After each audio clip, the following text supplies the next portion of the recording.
नमस्कार, मी श्वेता अंकले. Tarun Bharat news bulletin मध्ये आपल्या सर्वांचे स्वागत. आता पाहूया ठळक घडामोडी. जय किसान घाऊक भाजीपाला व्यापारी संघटनेचा परवाना रद्द करण्यासह संघटनेच्या खासगी भाजी मार्केटचे कामकाज ताबडतोब थांबवण्याची मागणी करत शेतकरी नेते आणि शेतकऱ्यांनी मंगळवारी जिल्हाधिकारी कार्यालयात धरणे आंदोलन केले. शेतकरी नेते सिद्धगौडा मोदगी आणि चुन्नाप्पा पुजारी यांच्या नेतृत्वाखाली बेळगाव जिल्ह्यातील मोठ्या संख्येने शेतकरी जिल्हाधिकारी कार्यालयात जमून निदर्शनास उतरले. त्यांनी जिल्हाधिकारी मोहम्मद रोशन यांच्याकडे निवेदन सादर केले. त्यात मागणी केली आहे की सरकारच्या परवाना रद्द करण्याच्या आदेशाची त्वरित अंमलबजावणी करून जय किसान भाजी मार्केटचे कामकाज थांबवले जावे. कर्नाटक एपीएमसी कायद्याचे उल्लंघन केल्याबद्दल बाजार व्यवस्थापन आणि व्यापाऱ्यांविरुद्ध दंडात्मक कारवाई करून शेतकऱ्यांचे हितरक्षण करावे. निवेदन सादर करण्यापूर्वी उपस्थित शेतकरी पुरुष आणि महिलांनी धरणे आंदोलन केले. जिल्हाधिकारी मोहम्मद रोशन यांनी निवेदन स्वीकारून शेतकऱ्यांच्या मागणीनुसार कार्यवाही सुरू असल्याचे आश्वासन दिले. त्यांनी जिल्ह्यातील शेतकऱ्यांना आपली कृषी उत्पादने स्वयंस्फूर्तीने बेळगाव एपीएमसी भाजी मार्केटमध्ये नेण्याचे आवाहन केले. कर्नाटक राज्य मागासवर्ग आयोगातर्फे 22 सप्टेंबर 2025 पासून राज्यभरात सुरू होणाऱ्या सामाजिक व शैक्षणिक सर्वेक्षणात मराठा समाजातील प्रत्येक बांधवांनी सक्रिय सहभाग नोंदवावा असे आवाहन मराठा समाजाच्या नेत्यांनी आज मंगळवारी पत्रकार परिषदेत केले. या सर्वेक्षणामध्ये धर्म हिंदू, जात मराठा, पोट जात कुणबी, मातृभाषा मराठी अशी माहिती नमुना फॉर्ममध्ये नोंदवावी असेही स्पष्ट करण्यात आले. या जनगणनेत अचूक नोंदणी झाल्यास मराठा समाजाची वस्तुस्थिती सरकारसमोर येईल आणि भविष्यातील शैक्षणिक आणि सामाजिक सवलती मिळवण्यासाठी मदत होईल असे विधान परिषद सदस्य M.J. मुळे यांनी केले. ही केवळ जनगणना नसून आपली ओळख, आपले अस्तित्व आणि सामाजिक स्थिती दर्शवण्याचे माध्यम आहे. त्यामुळे प्रत्येक मराठा बांधवाने ही जबाबदारी समजून सहभागी व्हावे असे माजी आमदार अनिल बेनके, धनंजय जाधव, किरण जाधव यांनी सांगितले. हे सर्वेक्षण समाजाच्या मागासलेलेपणाची पातळी, शैक्षणिक स्थिती आणि सामाजिक मागणी समजून घेण्यासाठी महत्वाचे ठरणार आहे. यावेळी इतर मराठा नेते, सामाजिक कार्यकर्ते आणि युवक मोठ्या संख्येने उपस्थित होते.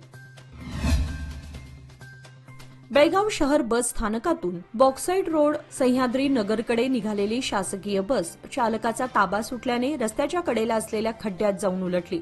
या अपघातात 15 प्रवासी बसमध्ये होते, मात्र सुदैवाने कोणतीही जीवितहानी झाली नाही. बसमधील अडकलेल्या प्रवासी आणि कंडक्टर यांना स्थानिकांनी मदत करून बाहेर काढले. ही घटना एपीएमसी पोलीस ठाण्याच्या हद्दीत घडली असून पुढील तपास सुरू आहे. बेळगावमध्ये गणेशोत्सव तसेच ईद ए मिलाद या सणादरम्यान बेळगाव शहरात मराठी आणि उर्दू भाषेमध्ये शुभेच्छा फलक लावण्यात आल्याने कन्नडिगांना पोटशूळ सुरू झालाय. यामुळे आज मंगळवारी सकाळी त्यांनी महानगरपालिकेसमोर धुडगूस घातला. यावेळी महानगरपालिकेसमोर मोठा पोलीस बंदोबस्त तैनात करण्यात आला होता. मात्र पोलिसांच्या अंगावर धावून जाण्याचा प्रयत्न करत मूठभर कन्नडिगांनी महापालिकेमध्ये शिरण्याचा प्रयत्न केला आणि पालिका आयुक्तांच्या विभागासमोर ठाण मांडून घोषणाबाजी केली. दरम्यान तिथे उपस्थित असलेल्या पोलिसांनी कन्नड कार्यकर्त्यांना महापालिकेबाहेर काढले. त्यानंतर पालिका आयुक्त शुभा बी यांनी आंदोलनकर्त्यांचे म्हणणे ऐकून यावर तोडगा काढू असे आश्वासन दिले. महिला आणि बालविकास खात्याच्या मंत्रिपदाची जबाबदारी मिळणे हे माझे सौभाग्य आहे असे प्रतिपादन मंत्री लक्ष्मी हेब्बाळकर यांनी आज बेळगावात केले. गांधी भवन येथे पोषण महिना दिनानिमित्त जिल्हा प्रशासन, जिल्हा पंचायत व महिला आणि बालविकास विभागाच्या संयुक्त विद्यमाने कार्यक्रमाचे आयोजन करण्यात आले होते. राज्यभरात 1 महिन्याच्या गर्भवती महिलांसाठी ग्रामस्तरीय विशेष उपक्रम हाती घेण्यात आला आहे. बेळगाव ग्रामीण विधानसभा क्षेत्र व 2025च्या दिव्यांग लाभार्थ्यांना यावेळी साहित्य आणि उपकरणांचे वाटप करण्यात आले. मंत्री लक्ष्मी हेब्बाळकर म्हणाल्या की महिलांच्या आरोग्य, पोषण व सक्षमीकरणासाठी विभागाने अनेक उपक्रम राबवले आहेत. विभागात कार्यरत विधवा महिलांसाठी विशेष लक्ष देत योजनांची अंमलबजावणी केली जात आहे. यावेळी एमएलसी चन्नराज हट्टीओळी, आयएएस अधिकारी अभिनव जैन आणि इतर अधिकारी उपस्थित होते. राज्याच्या पणन विभागाने आणि न्यायालयाने व्यापार परवाना रद्द केल्यानंतर जिल्हाधिकाऱ्यांनी जय किसान भाजी मार्केट बंद करण्याचा निर्णय जाहीर केला आहे. त्यामुळे तणावाचं वातावरण निर्माण झालंय. तरुण भारतच्या प्रतिनिधींनी या ठिकाणी प्रत्यक्ष जाऊन ग्राउंड रिपोर्ट करून दोन्ही बाजू जाणून घेतल्या.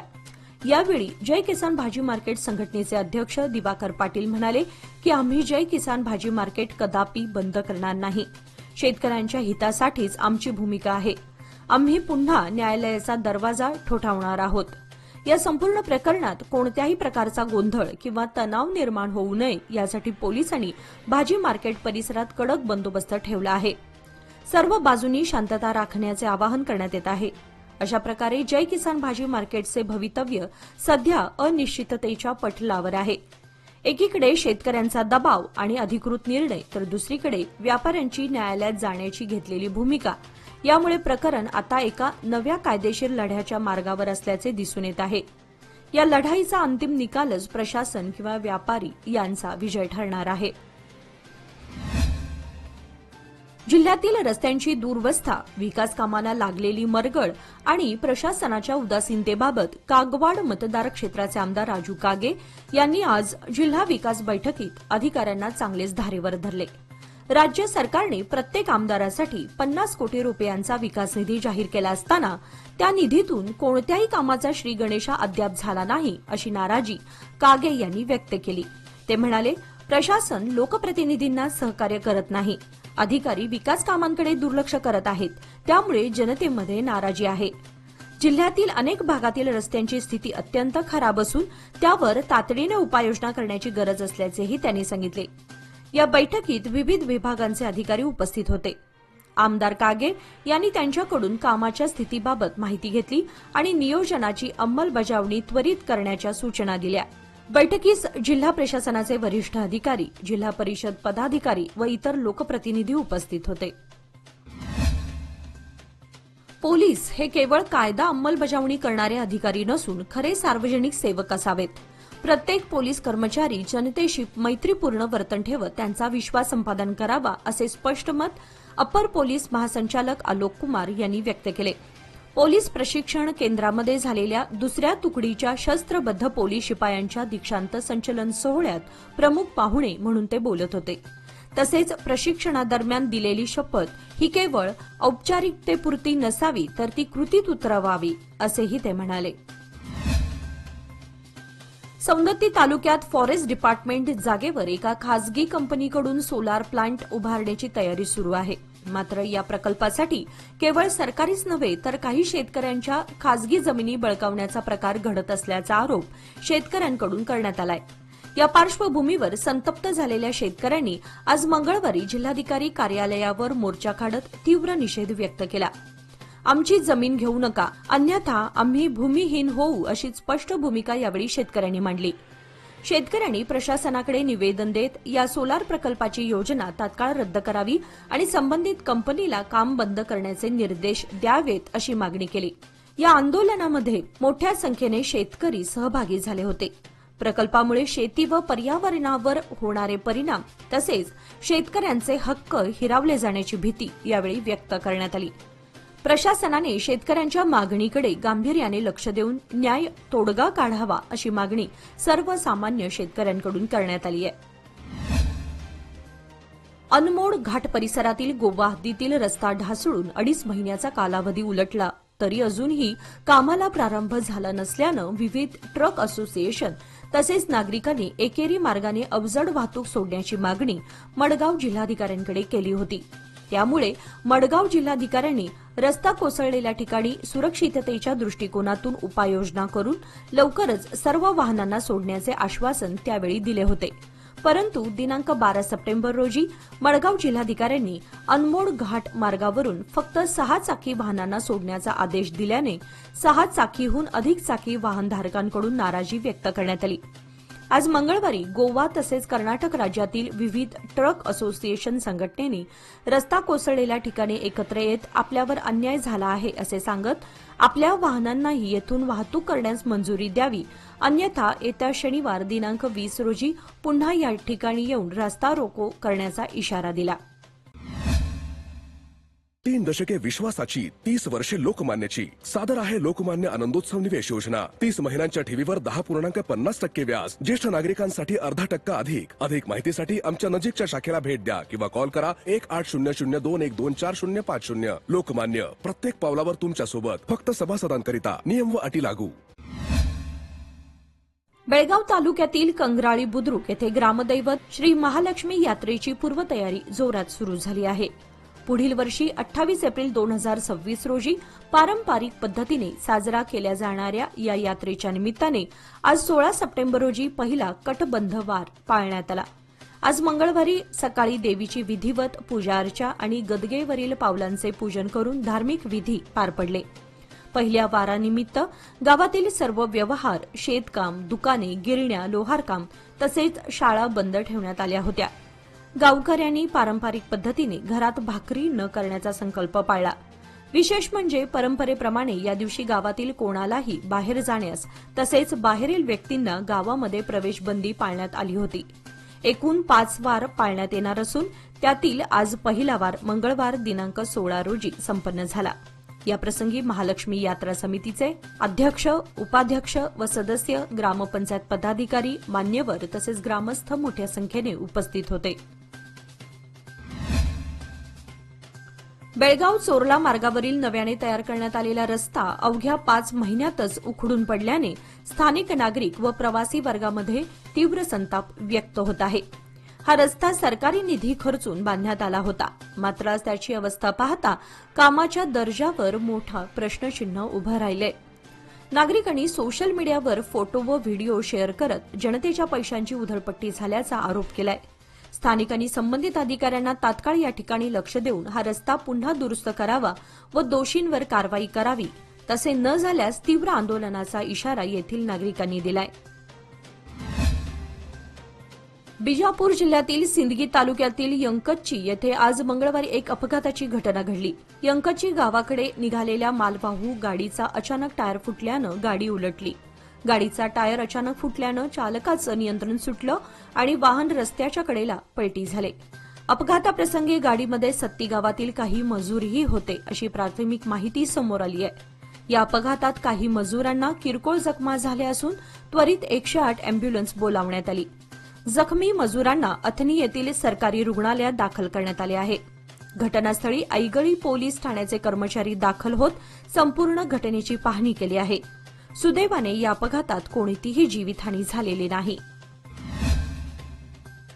चिक्कोडी तालुक्यातील हिरेकोडी येथील मोरारजी देसाई निवासी शाळेतील 119 विद्यार्थ्यांना अन्नातून विषबाधा झाल्याची गंभीर घटना समोर आली आहे. या घटनेनंतर विद्यार्थ्यांना तात्काळ रुग्णालयात दाखल करून त्यांच्यावर उपचार सुरू करण्यात आले आहेत. या पार्श्वभूमीवर आज मंगळवारी जिल्ह्याचे पालकमंत्री सतीश जारकिहोळी यांनी रुग्णालयात भेट देऊन विद्यार्थ्यांची प्रकृती जाणून घेतली. त्यांनी डॉक्टरांकडून सविस्तर वैद्यकीय माहिती घेऊन विद्यार्थ्यांच्या पालकांशी संवाद साधून त्यांना धीर दिला. मंत्र्यांनी संबंधित आरोग्य व प्रशासकीय अधिकाऱ्यांना विद्यार्थ्यांच्या आरोग्यावर सातत्याने लक्ष ठेवण्याचे तसेच सर्व आवश्यक वैद्यकीय सुविधा तात्काळ उपलब्ध करून देण्याचे निर्देश दिले. या भेटीदरम्यान जिल्हा आरोग्य अधिकारी, प्रशासकीय अधिकारी, रुग्णालयाचे कर्मचारी आणि विद्यार्थ्यांचे पालक उपस्थित होते. घटनेमुळे परिसरात चिंता व्यक्त होत असून अन्न पुरवठा व्यवस्थेची चौकशी होण्याची मागणी होत आहे. विजापूर जिल्ह्यातील मुद्देबिहाळ आणि तालीकोटी पोलीस ठाण्याच्या हद्दीत अवैध मावा विक्री करणाऱ्यांवर पोलिसांनी मोठी कारवाई केली असून एकूण 3 जणांना अटक करण्यात आली आहे. मुद्देबिहाळ येथील संगमेश्वर नगर परिसरात सलीम खुदानसाब पडेकनूर वय 48 आणि रमेश गणप्पा पुजारी वय 53 या पान शॉप व्यावसायिकांकडून मिळून सुमारे 27,840 रुपयांचा मुद्देमाल जप्त करण्यात आला. यामध्ये 1.14 किलो कच्चा मावा, 5.175 किलो तयार मावा, 12 किलो सुपारी चुरा, 5.8 किलो तंबाखू, 300 ग्रॅम चुना, 1 मिक्सर आणि 1 डिजिटल वजन काट्याचा समावेश आहे. दुसरीकडे टाळीकोटी गावातील खत्री बाजाराजवळील पान शॉपवर पोलिसांनी केलेल्या छाप्यामध्ये महम्मद रसूल महबूबसाब ममदापूर वय 54 याच्याकडून 5.5 किलो तयार मावा, 45 किलो तंबाखू, 31 किलो सुपारी चुरा आणि 12,328 रुपये रोख अशी सुमारे 51,628 रुपयांची जप्ती करण्यात आली आहे. दोन्ही ठिकाणाहून मिळून एकूण 118.4 किलो मावा व त्यासाठी लागणारा कच्चा माल तसेच रोख रक्कम असा एकूण 79,468 रुपयांचा मुद्देमाल पोलिसांनी ताब्यात घेतला. पही वाइब्स फाउंडेशन आणि दंतवर्धिनी यांच्या संयुक्त विद्यमाने ह्युमॅनिटी फाउंडेशनच्या सदस्यांकरिता आज मंगळवार दिनांक 16 सप्टेंबर रोजी ट्रान्सजेंडर समुदायासाठी मोफत दंत तपासणी शिबिराचे आयोजन करण्यात आले. या उपक्रमाचा उद्देश वंचित समुदायाला तोंडाच्या आरोग्याविषयी आवश्यक सेवा पुरवणे आणि आरोग्य जनजागृती वाढवणे असा होता. या शिबिरात सुमारे 30 ट्रान्सजेंडर समुदाय सदस्यांनी सहभाग घेऊन तज्ज्ञ दंत चिकित्सकांकडून तपासणीसह तोंडाच्या स्वच्छतेबाबत मार्गदर्शन मिळवले. डॉक्टर विकास कल्याण सुतार, डॉक्टर श्रीकांत पुजेरी तसेच दंतवर्धिनी टीम यांनी आपली तज्ज्ञ सेवा आणि सहकार्य प्रदान केले. आज ट्रान्सजेंडर समुदायासाठी आवश्यक आरोग्य सेवा देऊ शकल्याचा आम्हाला आनंद आहे. आमचा उद्देश म्हणजे आरोग्य जनजागृती वाढवणे आणि वंचित समूहांना चांगले आरोग्य परिणाम मिळवण्यासाठी मदत करणे असे होते, असे पही वाइब्स फाउंडेशनच्या संस्थापक संचालक रक्षा यू म्हणाल्या. या उपक्रमासाठी अमित कुडची आणि आशा जनगोडा तसेच पही वाइब्स फाउंडेशनचे इतर सदस्यही उपस्थित होते. कोप्पळ व गदग रेल्वे स्थानकांदरम्यान धावणाऱ्या शालिमार वास्को एक्सप्रेस क्रमांक 18047 मधील तपासणी दरम्यान 11.50 लाख रुपये किमतीचा 11.502 किलो गांजा जप्त करण्यात आला. आरपीएफच्या पथकाला नियमित तपासणी दरम्यान कोच क्रमांक SE 255273/C मध्ये 2 बेवारस बॅग्स आढळून आल्या. सदर बॅग्स उघडल्यानंतर त्यामध्ये चिकटपट्टीने गुंडाळलेल्या अवस्थेत 8 गांजाचे बंडल्स आढळून आले. संशयास्पद सामग्रीमुळे सदर बॅग्स गदग रेल्वे स्थानकावर उतरवून उत्पादन शुल्क विभागाला सोपवण्यात आले असून गुन्हा नोंद झाला आहे. आरपीएफ पथक अधिक तपास करत आहेत.